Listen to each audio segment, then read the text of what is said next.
Hi, everyone, and welcome to today's webinar. My name is Jeremy, and I am a representative of EHN Canada. We are a nationwide network of treatment centers for addiction, trauma, and mental health. I'm just going to get the closed caption started. Apologies for that. That should be good. We have facilities located in Nanaimo, British Columbia, Calgary, Alberta, Toronto and Peterborough, Ontario, Montreal, Quebec, and Annapolis County, Nova Scotia. We offer high quality inpatient, outpatient, and online treatment programs. For more information, please visit our website at ehncanada.com. Just in terms of housekeeping, everyone is on mute for today's webinar and cameras are off. But please feel free to use the Q&A box located at the bottom of your screen to submit questions for our speaker. We will try to get to as many questions as we can at the end of today's session. Today's webinar is being recorded, and we will be sending out a follow-up email next week that will include the link to the video, the presentation slides, and any useful resources, as well as your CEU certificate. Just to reiterate, today's webinar is being recorded. We will be sending out a follow-up email, most likely mid to late next week. That will include a link to the video of the slides, any useful resources, as well as your CEU certificate. Colette and myself are currently in Toronto. Toronto is located on the traditional territory of several nations, including the Mississauga of the Credit, the Anishinaabe, the Chippewa, and the Haudenosaunee and Wendat peoples. It is covered by Treaty 13 with the Mississauga of the Credit. If you are new to this work and want to find out whose land you are on or grew up on, check out native-land.ca. Many more of you may be physically present elsewhere. I encourage everyone to use the chat function to, where applicable, share whose land you are on. Now to get to today's session, support networks and their available resources, hosted by Colette Currin. Colette is a counselor working with those affected by mental health and addiction disorders, whether inpatient, outpatient, in-person, or online, either individually or in groups. Her enthusiasm for the recovery process is centered in her own personal journey over the past 27 years in sobriety. Colette also serves as the National Director of Business Development for military, veterans, and first responders, where the calling to serve others can sometimes injure the self. Family units, no matter how diverse and beautiful, bear the brunt of any individual disorder. They also offer the most transformative potential to alchemize pain into collective growth, providing a healing power that is far greater than the sum of its parts. Please help me welcome Colette. Hello, Jeremy. It's so lovely to be here today. Thank you very much for having me on to present on this incredibly important topic, talking to families and all of us that are in recovery, dealing with the impact of early family systems, current family systems, and how we might best find the tools and resources to take care of ourselves. It is, as Jeremy was reading, I think the system that takes the brunt of the damage and hurts the most when mental health and addiction has come to wreak havoc. And also the system that has the most potential to heal, those that are either in active addiction or are being impacted by it. So really important for us to know how we can find resources to deal with this ourselves and how we can reach out to community support. So let me begin by sharing my screen and hopefully you can all see that, and we'll get going on today's webinar. So the agenda is we want to start by recognizing families looking for support. I mean, we can all do with additional resources getting through the current times. But when it comes to addiction or mental health specifically, we really might want to augment that and see what is available, I would say internally and externally as well. So we're going to look at community supports, and there are more than the ones that I'm going to be talking about today, but I'd like to cite 3 of the major organizational community supports that are available for families. And then we're going to also look at a couple of things that we might be able to practice ourselves, resources that we can find internally. And then we'll just end off today's webinar by looking at providing you with some helpful links as well. Okay, so when it comes to, I'm just going to very quickly start out by reminding ourselves the definition of a substance use disorder, what used to be called addiction. And now there is a recognition in the DSM-5. The DSM-5 is really just the diagnostic and statistical manual. Think of it as kind of the yellow pages of where disorders are listed, and we're on version 5. And in the DSM-5, what was done is that recognition was paid to the idea that instead of seeing addiction as this kind of either or, you have it or you don't, is to recognize its existence along a continuum from use to misuse to abuse to dependence and addiction. So abuse and dependence were kind of rolled up together and classified as a substance use disorder. Really, now we recognize that we're getting into trouble with something, and we really might need to go to the professionals and see if we can get some help with what we're dealing with. When we look at the definition, essentially, it is to say that it is a behavior that is causing problems that we can't stop. Right? Normally, if something is causing a problem, we just stop doing it, easy. And yet, despite the problems that it's causing, we seem unable to desist from engaging in this self-destructive behavior. When it comes to substances that have the potentiality to really mess around with the central nervous system and get in there and rejig things, we know that they have the properties for developing tolerance, and that when we don't take them, we're gonna suffer from withdrawal. Tolerance being basically that as I basically flood my midbrain, the reward pathway, with as much dopamine as I possibly can, different drugs will work in different ways in order to enact that, the brain starts to fight back, and it starts shutting down receptors. It starts doing what it can to try and manage the overload of dopamine in the system.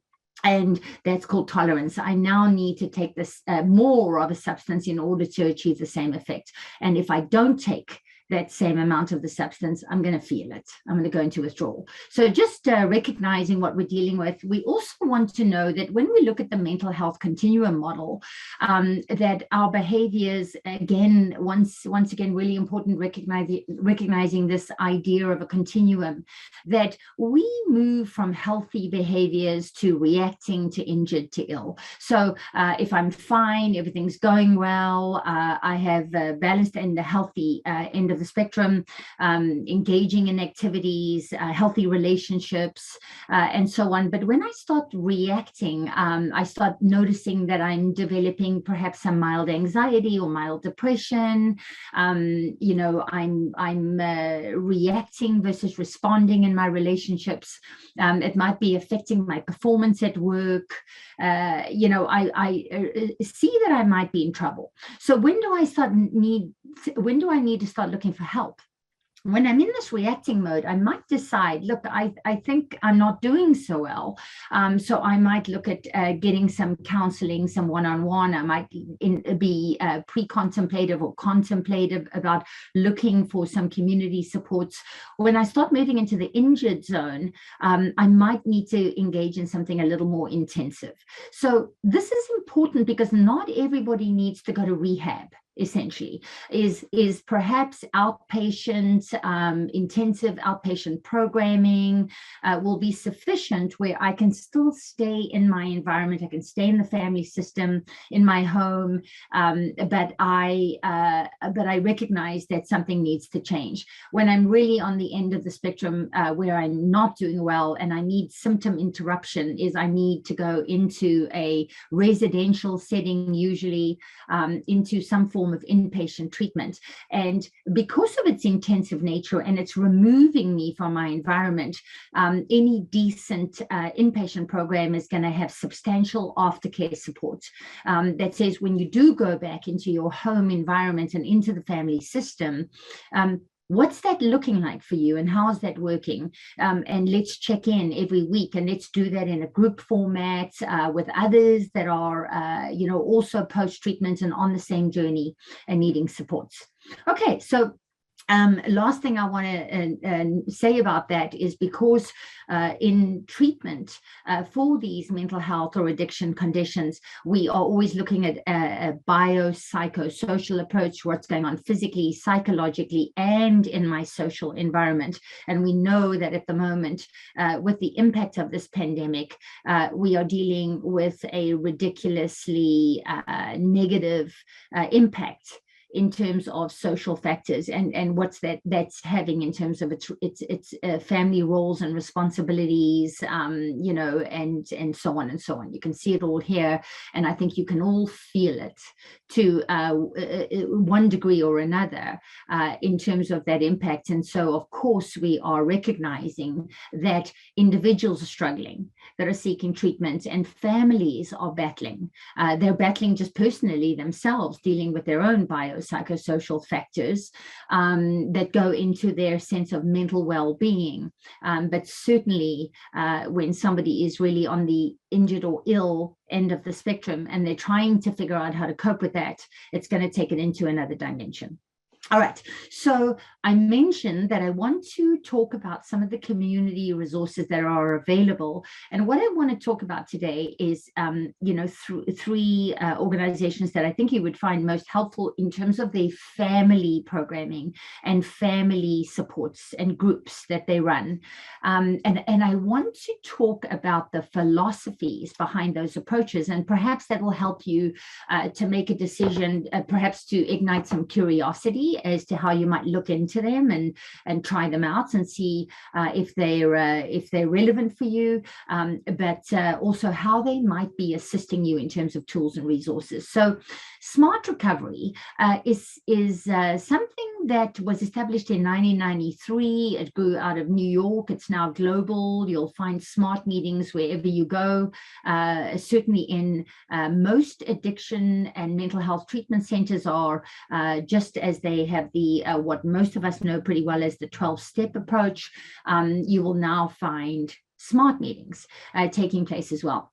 SMART is actually an acronym for self-management and recovery training. And what SMART focuses on is it's a 4-point program. And so these 4 pillars of SMART are going to deal with helping us to cope with urges.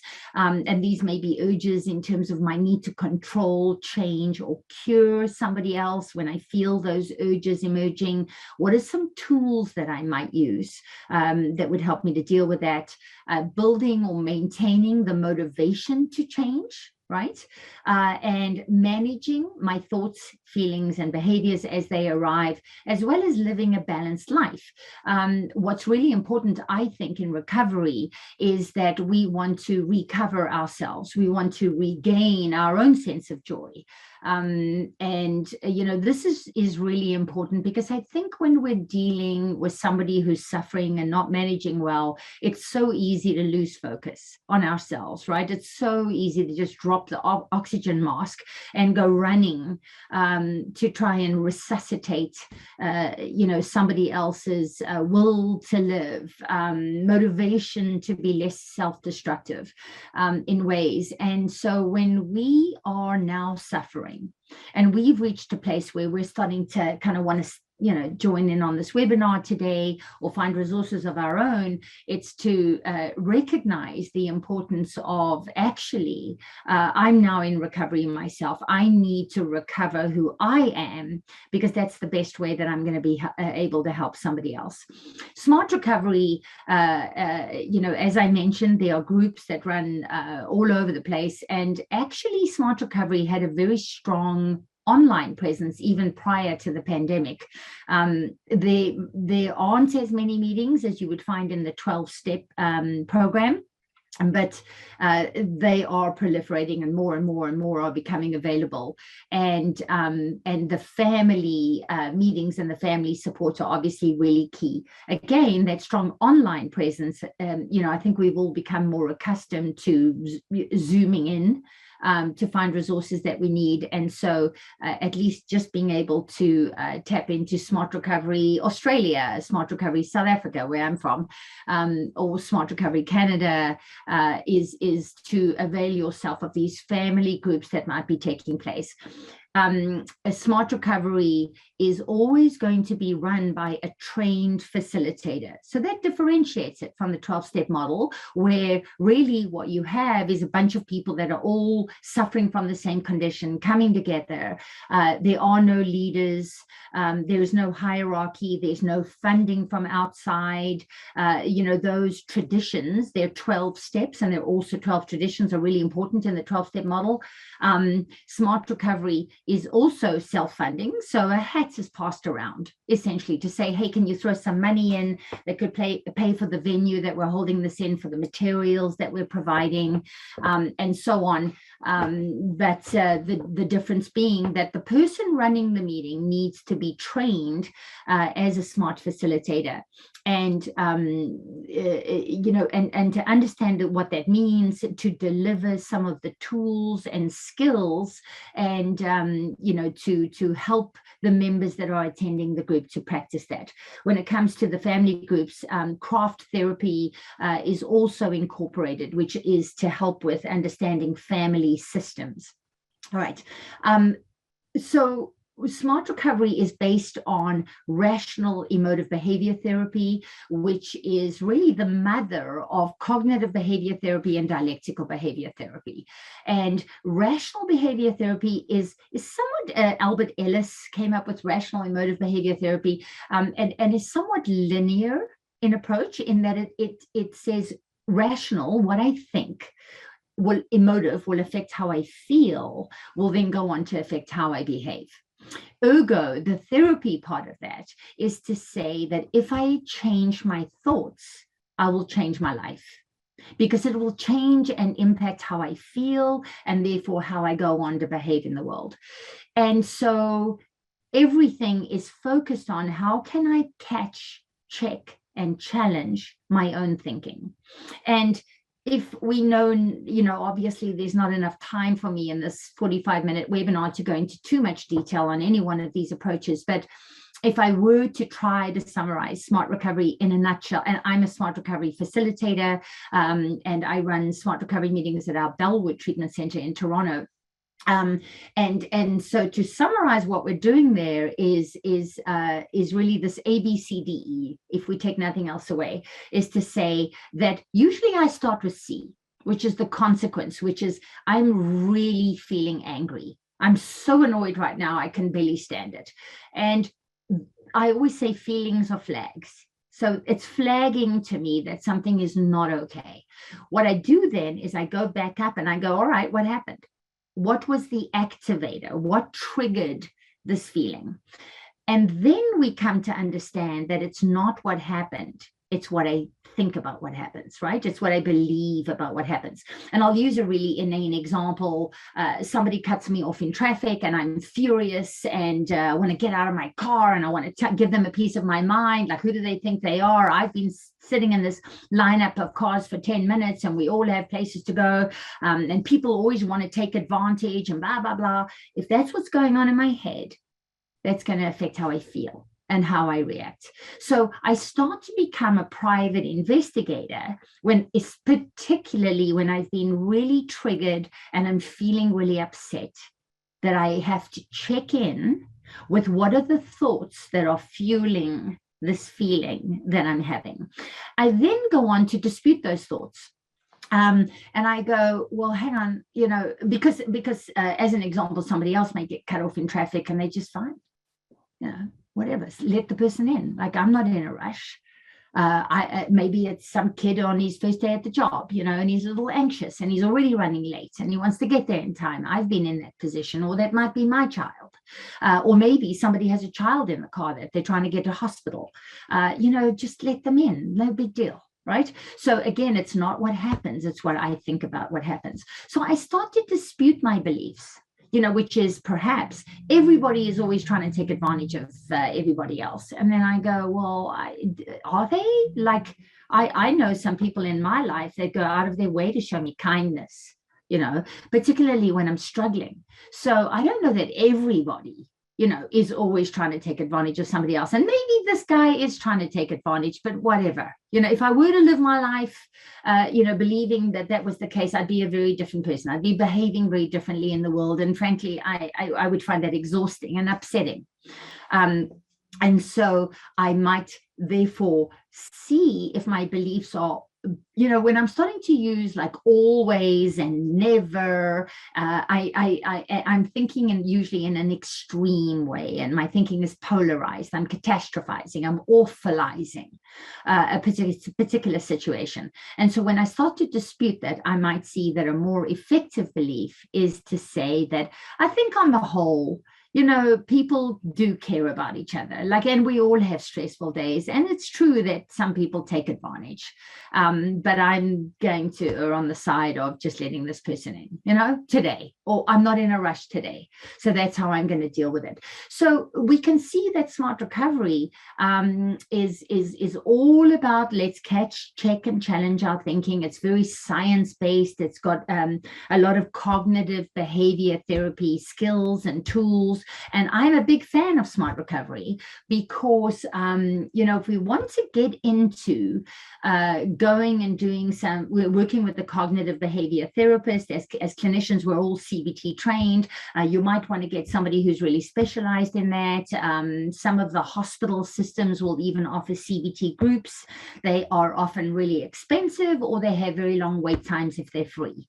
You might be waiting up to 8 months to a year to get into some of them.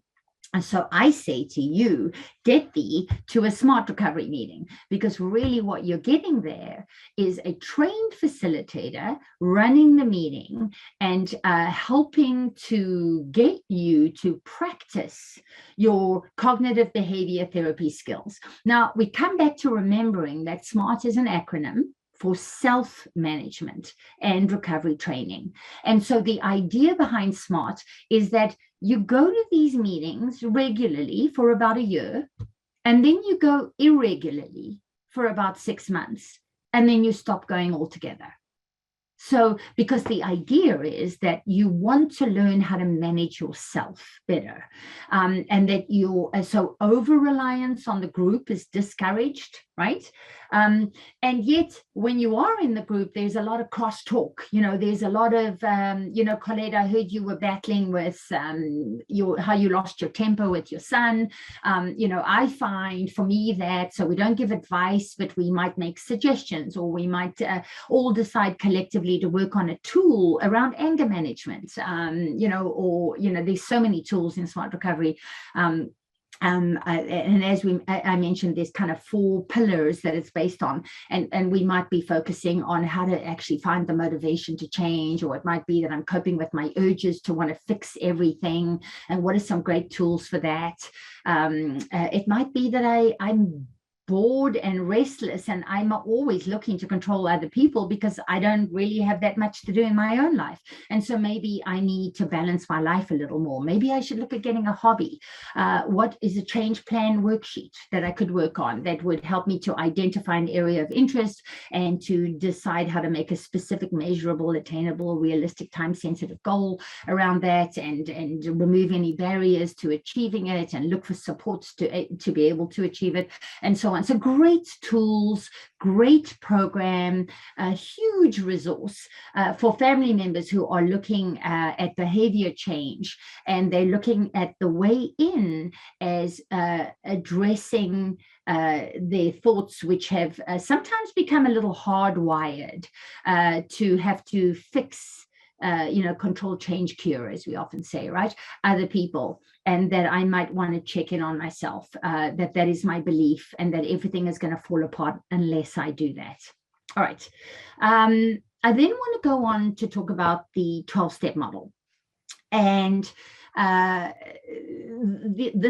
these are not the two founders of Alcoholics Anonymous. On the left-hand side of your screen here is Carl Jung. And on the right-hand side is Bill Wilson. So the 12 steps were authored by Bill Wilson and Dr. Bob, Bill Wilson more specifically, but they really paid attention to something that was said by the great Carl Jung. Now, Carl Jung is one of our kind of founders of, modern psychology. And when he was helping a particular individual, his name was Roland, if you care, to deal with his addiction, he was successful. He's very good at his job. And Roland went on to have some success with recovery, went back to New York where he lived, and then found himself relapsing after several months. Family had lots of money, no problem. Let's put him back on a plane. Let's get him back to Switzerland to be treated by the great Carl Jung.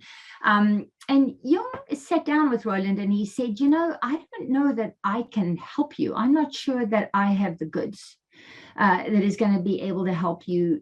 When I look at somebody that has this condition, to the extent that you do, I think it's really difficult, to sustain ongoing recovery. And Roland, of course, is somewhat horrified and said, well, are there no exceptions to this, to this, what you're saying?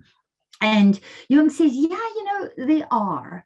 We've seen since ancient times people that have been suffering with this addictive condition, disorder, that are able to go on and sustain it, is because they have something in the nature of a spiritual awakening.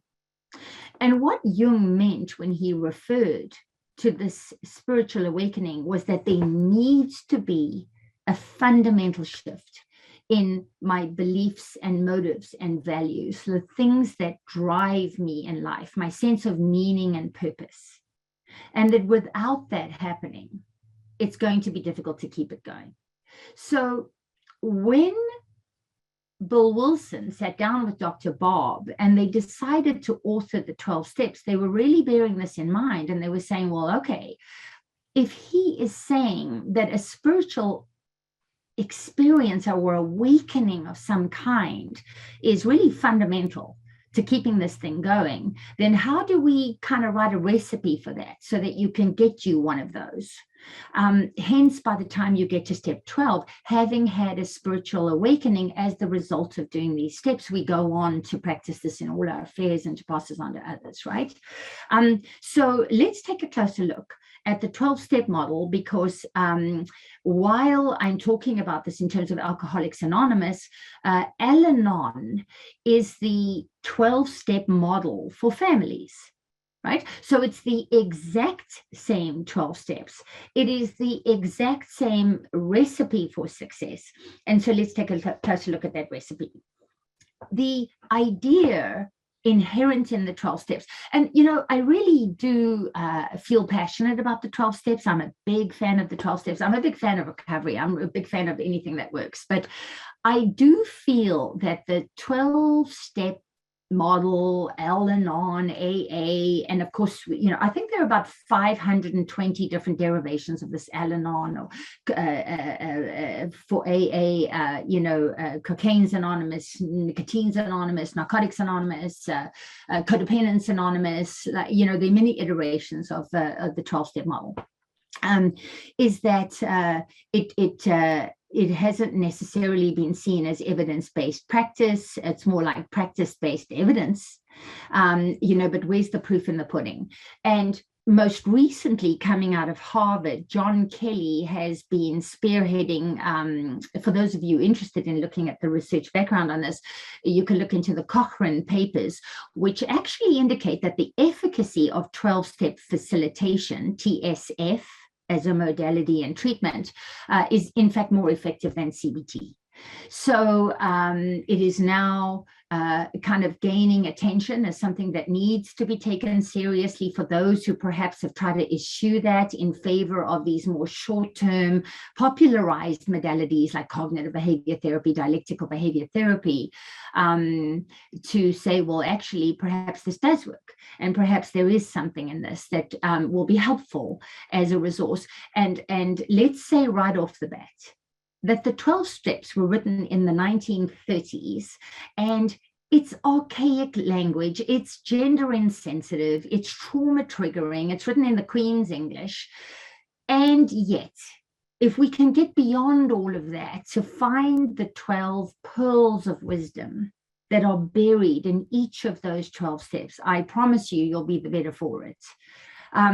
So what the 12 steps are saying is that, number one, the diagnosis of the problem is that there is a lack of power.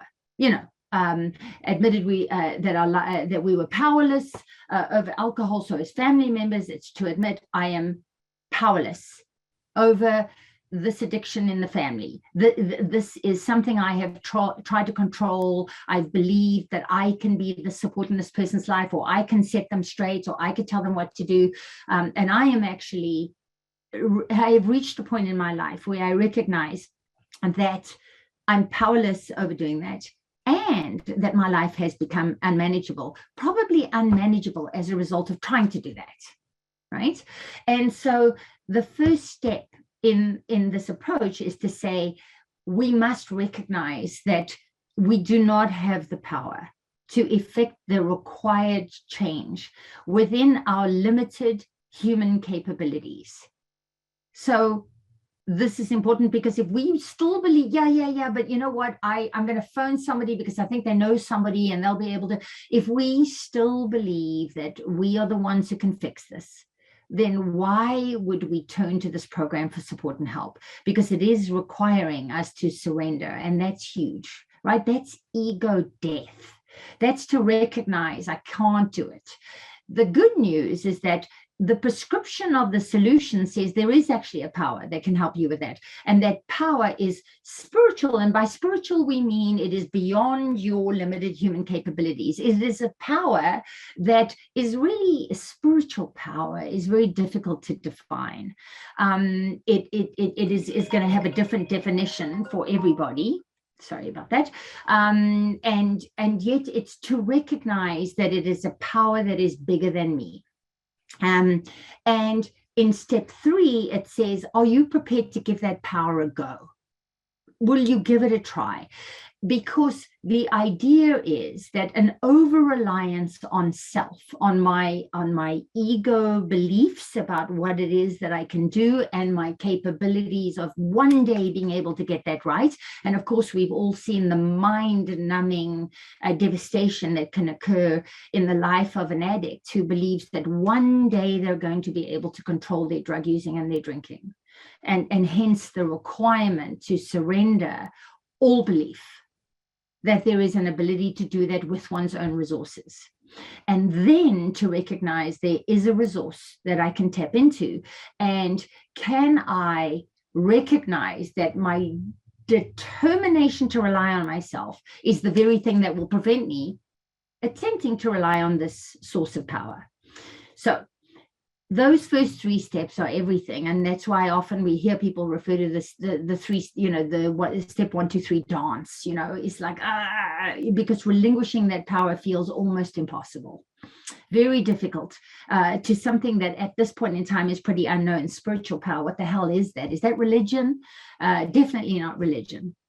It is to tap into, I believe, your own higher consciousness. It is to recognize that you're really being a bit of a fool to think that your learning and conditioning that lives inside your mind is all you have. And kind of like the analogy of a wave, thinking that it is separate from the ocean, is that it is a part of something bigger than itself. And that the trick here is to tap into that something bigger than itself, to recognize your connectedness to that, and to remove any barriers within you in the way of knowing that. And that kind of limitless potential and power is you. It is within you. It's that higher consciousness that is not ego consciousness. That idea of spirituality is to be aware of that and to find the way to tap into that by removing. So what's the recipe here? The recipe is we're going to help you remove any barriers to knowing that. We're going to help you to recover that power. So we're going to move from operating system number 1 to operating system number 2. So in the 12-step model, steps 4 to 9 are saying, okay, there's work here to be done. And by the way, a lot of the therapeutic modalities that we talk about, cognitive behavior therapy, emotion regulation, connection to others, are all buried within the wisdom of the 12 steps. So they're really not as separate as you think. Because in steps 4, what we begin with is taking a fearless and thorough moral inventory of ourselves to go, okay, what are all the remorse, regrets, and resentments from the past and the fears and anxieties about the future that are blocking me from being present now? Because honestly, now is okay. This moment now is okay. And I am trying to be in this moment now. And I am trying to be conscious of these incredibly sticky magnetic forces that pull me away from knowing that and from being present in the now. And so I list what those things are. I sit down with somebody else because why? Because my mind is a part of the problem. I diagnosed that in step 1. And I recognize that I need to sit with somebody else, and we both need to be guided by this program of action that we both believe in, because we're both suffering from this condition. So we're going to engage in a program of action. Like, I don't know how to stop trying to save this person, and I'm not going to listen to anybody else who tells me not to do that, because that's ridiculous. Would you leave your son to die on the street? Of course not. And so I'm going to continue doing what I'm doing, come hell or high water. And I refuse to relinquish my ability that one day somehow it'll be different. And I speak with somebody else, and I'm prepared to be guided by this program of action that lets me tap into resources beyond my control. And then I recognize that it is my, in steps 6 and 7, the character defects and shortcomings, I get to know about myself, my ways of being in the world, even my strengths, right? When I worked in the business world, we would help people, we do this in recovery, and as a clinician, I work with clients to identify what their strengths are, because your strengths taken too far become your weaknesses, right? And so how do we use those resources, but how do we point them in the right direction? And how do we learn to live a life that balances things out? Because our shortcomings can be our strengths taken too far. So there's a lot of that kind of work that's got to happen. And then we move into reality therapy, right? In steps 8 and 9, where we go, now that we're aware of all the ways we screwed up and hurt people and did things that actually seem a little off kilter for a nice, peaceful, Zen-like existence where I might be enjoying myself, enjoy in myself in this present moment, then I go out and I make amends. To amend is not to just walk around saying sorry to everybody. To amend is to change. I'm stating my intention to change. I stole $100 from you, and you might have even forgotten about it. I'm hoping you have, but I haven't. And so it affects my self-esteem every time I see you. I don't really want to look you in the eyes. So I would like to pay you back that $100. Don't have a lot of money right now, but could I pay you back $1 a month for the next 100 months? Because I'm buying back my self-esteem. I'm making amends so that I feel okay in the now with who I am. And so, really clever principles of change management inherent in the 12-step model. And steps 10 to 12 are steps that will help us to stay unblocked. Like, can I seek through prayer and meditation to improve my conscious connection to this power that I'm learning about, right? Prayer for me, I'm not a religious person, is taking a hike on the Bruce Trail. 3 steps down that path, and I'm connected to something awesome that I know I can feel, very hard to describe, but I can feel it. And it takes me out of self, right? So can I find a practice in my life that reminds me to be connected to that power? Can I mindfully meditate as well in this program of recovery so I can see what comes up? I can see what I'm really sad about today, why I'm frightened that something isn't going to work and this person may die. Like, what am I going to do with that fear? So I maintain this program through these maintenance steps of checking in with myself. Let's not let it build up to a bad place again. Let's just check in on a daily basis with how we're doing, and let's practice connection to that power, so that in step 12, when we have this awakening to ourselves, our true spirit, that we can live aligned with those values and that sense of purpose, and we can help others, that are trying to do the same. So this is the wisdom in the 12-step model. I've got to watch my time here because I can get carried away. I said to Jeremy, he's got to, find a way to bing me on the head if I get too much down a rabbit hole. The last one that I want to talk about is refuge recovery. For those that don't feel they want to try the 12-step Al-Anon approach, refuge recovery is also a great resource. So again, a process tools, it's a path to healing addiction. So it's helping those that are trying to deal with addiction and the suffering caused by addiction for family members, and it's based on the teachings of Siddhartha, who of course we know is Buddha, who recognized that the root cause of suffering is this uncontrollable repetitive craving. As the 12-step model says, it's this, I have a body that can't tolerate what my mind won't leave alone. I'm damned if I do, I'm damned if I don't. So this insatiable craving, this thirst that arises in relation to pleasure, but it may also be a thirst to avoid suffering, right? Is aversion of suffering. I can't stand it. I can't stand sitting here and not knowing if he's doing okay. I can't stand just sitting here and doing nothing, so I'm going to do something just because I'm propelled to take some kind of action. Very difficult to sit in my own skin.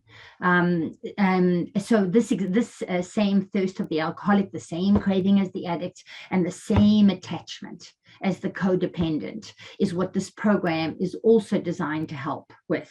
So based on the core teachings of Buddha as a treatment of addiction, and what it's based on is really the same spiritual wisdom in the 12 steps. I mean, I think if you look at spiritual wisdoms anywhere, and that's what even in the 12-step approaches, Bill Wilson had gone back to look at all the mystics and spiritual wisdoms of the ages, as of course did Buddha, is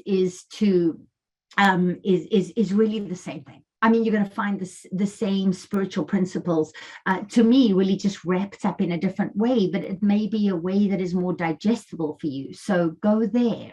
Find that, do that, right?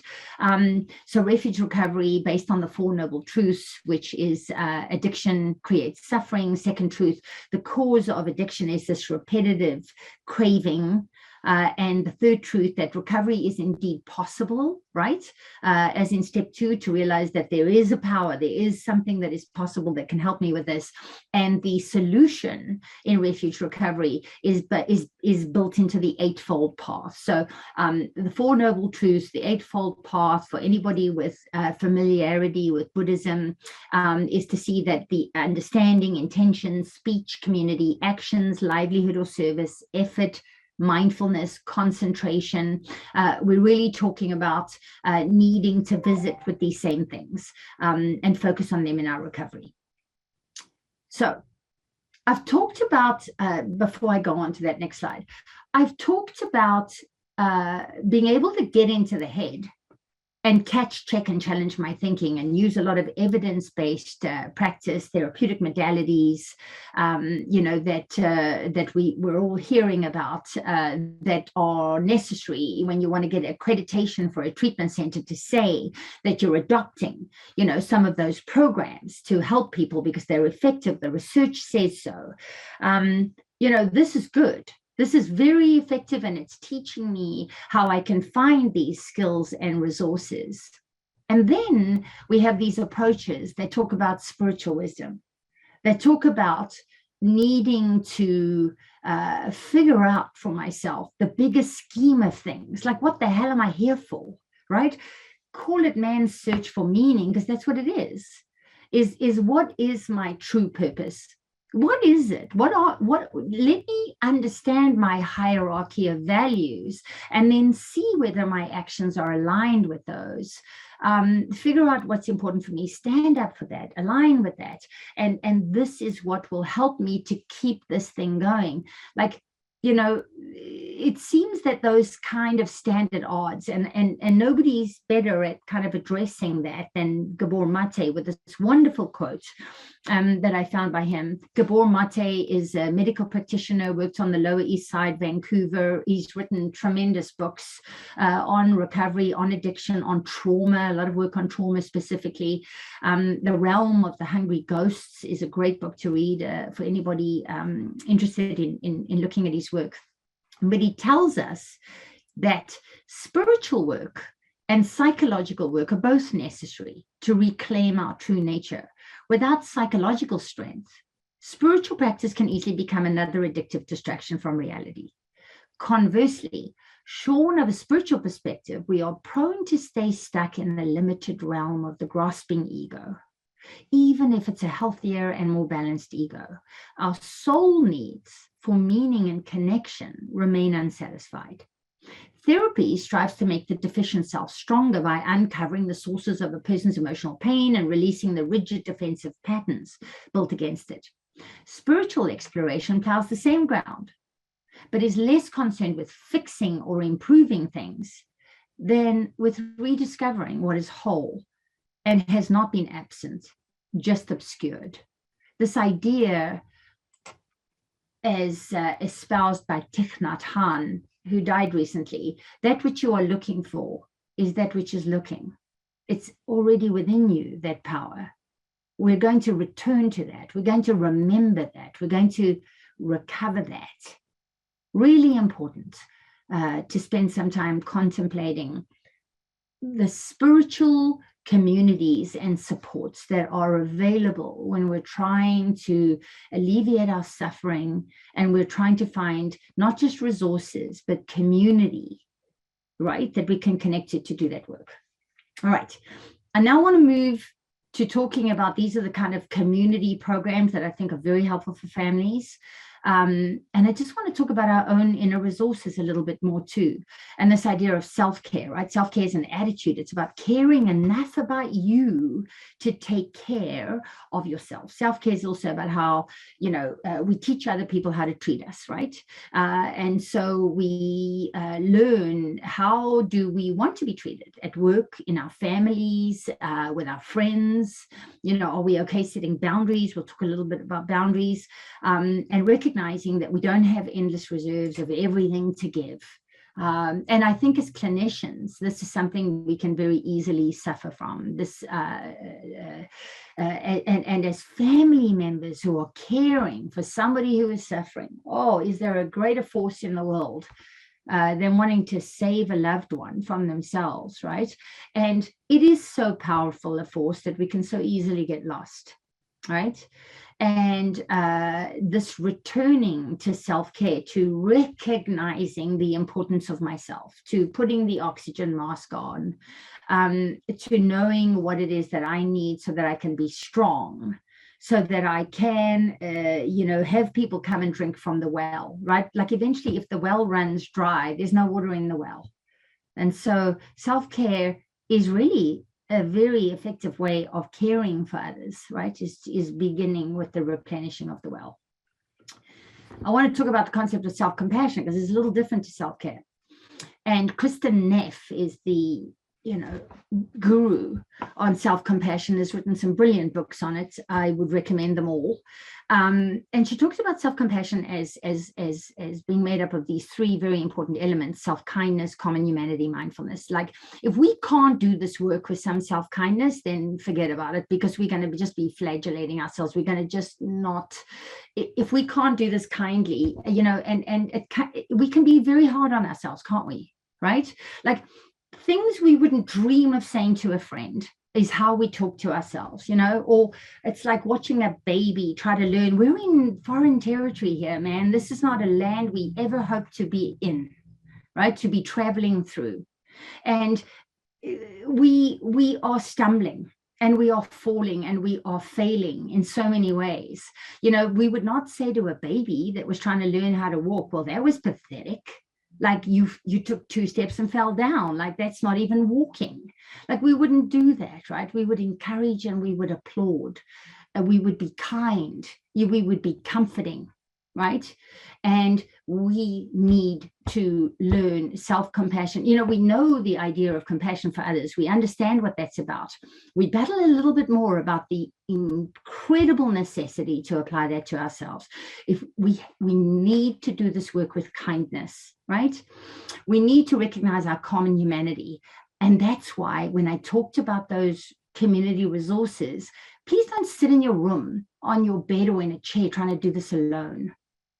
Why would we not connect with others on this journey? It's like when you're building a fire, right? Like the 2 logs, when they're put together, the whole flame burns brighter. Like we provide energy and insight and laughter and love for each other, right? And the power of recognizing that you are no longer alone is incredible.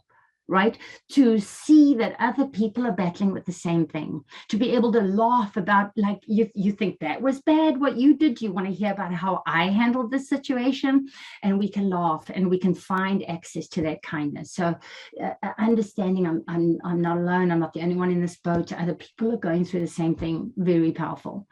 And the mindfulness work. So mindfulness work is about sitting and creating the space to allow what I'm feeling to arise, to find the wisdom, to see what's coming up for me, and to hold space for that, right? I don't need to feed the fire, right? I don't need to serve it tea. I don't need to exaggerate or awfulize or catastrophize. But I do need to honor what I'm feeling. I do need to see that I'm really angry right now. I'm very scared. I can honor that. I don't need to build on it. I don't throw more logs on the fire. But I need to know what it is so that I know what's going on with me. Okay. Mindfulness practice, therefore, is really important. So self-care, self-compassion, the practice of mindfulness is, we hear about mindfulness, it's becoming very catchy. Are we practicing mindfulness? You know what? It took me 15 years in recovery before I sat down and really got serious about meditation practice. I had to go and practice with a group of people. I had to drive on a Sunday for an hour and sit there for 2.5 years, all day Sunday in a Zen community group, and listen to Dharma teachings and understand, how to be okay with sitting still. Hardest thing in the world for me, right? To create that sacred space. These thoughts and fears and feelings are so strong in the beginning. It's like a magnet. When you've got 2 magnets and you've got the North and the South Pole and they just snap together. It's like the thought comes and I'm one with the thought and I go tumbling down the hill. And I need to be able to recognize this energy. And the more that I'm able to sit and I can observe it, the more I weaken that strong pull that it has. My job is simply to observe. My mind wants to jump in and have a conversation about it or throw some logs on the fire. No, notice that I'm thinking, pull back, just sit, just sit. And that's pause, that creating of that space, knowing I'm not my thoughts, I'm not my feelings, is exactly what severs the link, is exactly what weakens the chain, right? So very important mindfulness work. I see Jeremy's over there, so I know I've got to rush through my slides. I very quickly want to mention boundaries as well as a tool. And I'm going to read another quote quickly if I have time. A boundary is the edge of one of our beliefs about ourselves. Whoops, I'm jumping ahead because I'm getting nervous of my time here. And I'm trying to move this picture out of the way. This is by Glennon Doyle, great author, a lot of work on recovery herself, and self-growth and so on. A boundary is the edge of one of our root beliefs about ourselves and the world. We are like computers, and our beliefs are software with which we've been programmed. They control our decisions, perspectives, feelings, and interactions. So they determine our destiny. There is nothing more important than unearthing what we really believe to be true about ourselves and our world. So this comes back to this idea of knowing our thoughts and paying attention to them, right?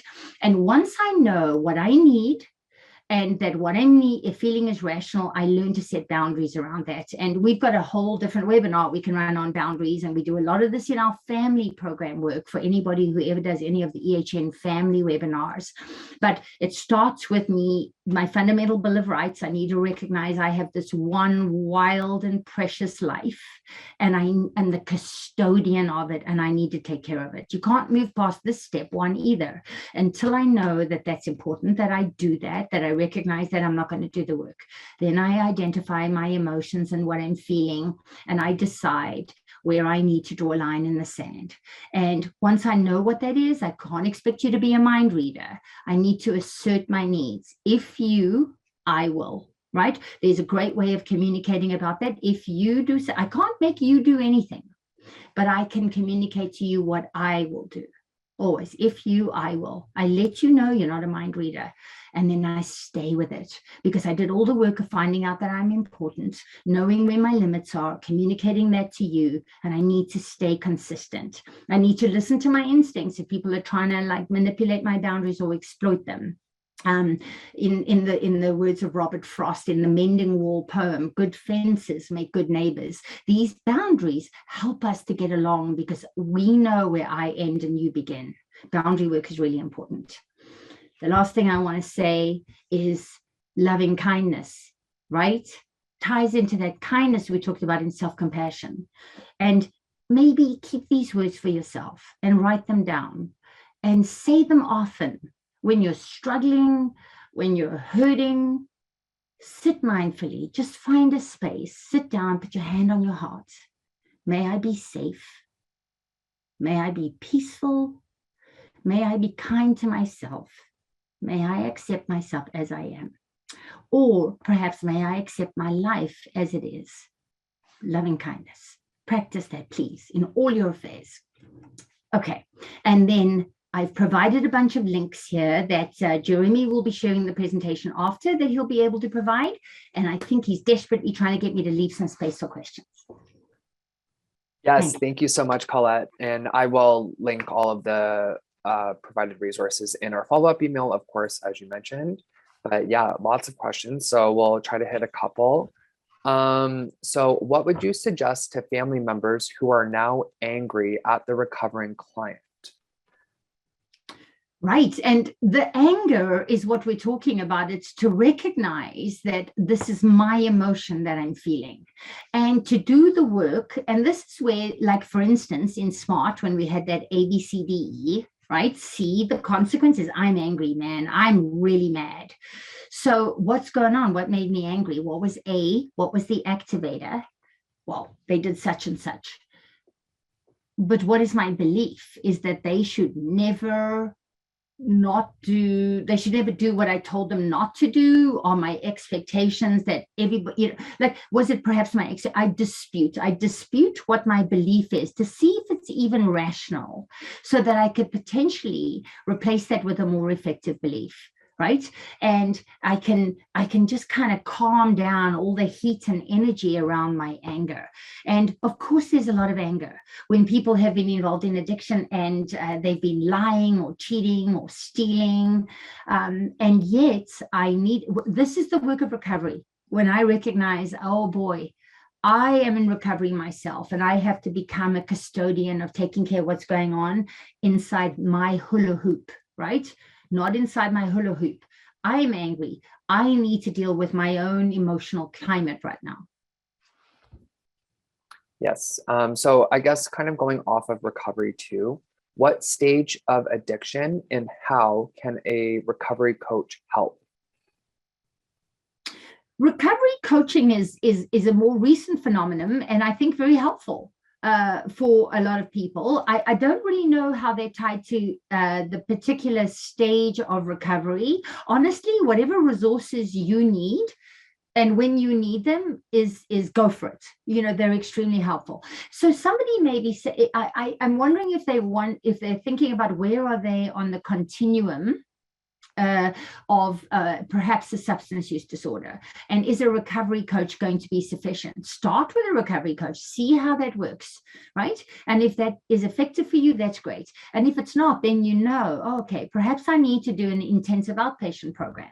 Our intensive outpatient programs, for example, are 8 weeks long. It's 9 hours a week, which means you're going to do 4 groups that are 2 hours long and 1 hour of individual counseling. That's what the 9 hours look like in any given week.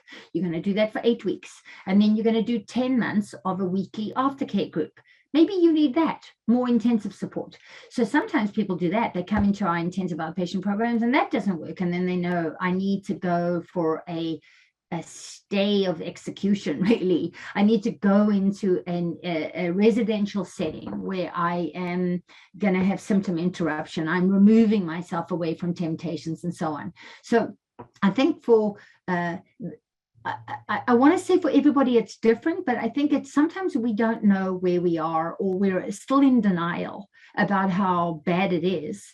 And so we don't think we need a more intensive treatment modality.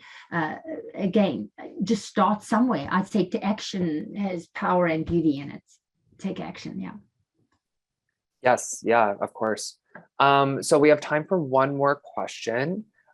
So I realize I need help, but I am scared to get it again. How do I get over that? One step, taking one tiny right action, right? Like, how do we eat an elephant? One bite at a time. We just take one tiny step. We maybe pick up a phone and we make a phone call. Perhaps we go to an Al-Anon meeting, or we go to a SMART meeting or a refuge recovery meeting. We just take one tiny step. We phone somebody that we trust and tell them that we are afraid and that we are in trouble. We need help. One of the most powerful things we can do is say, I need help. Just one tiny step, please take it. Yes, I love the analogy of how do you eat an elephant one bite at a time, because it might seem so daunting, but like you said, if you're able to chip away at it and to take those small bites, it's not as much of a mouthful, I guess. So it's a great analogy. Yeah, we don't have to eat the whole elephant today, right? We can just do the next right thing. Absolutely. That's great advice. And with that, Colette, thank you so much. To echo everybody in the chat, so insightful, so informative, so much passion whenever you present. So that's why we always love to have you. And thank you so much again, Colette, for another great presentation. Thank you so much for having me. Of course. And to everybody else, thank you so much for attending today's webinar. As mentioned previously, I will be sending out a follow-up email that will include a recording of today's webinar, Colette's presentation slides, as well as any useful resources, and of course, the lovely CEU certificate for today's attendance. On March 10th, we will be hosting our next webinar, Indigenous Communities, Healthcare, and Their Lack of Trust with the Current System. So be on the lookout for that, and we will be in touch soon. Until then, see you at the next webinar.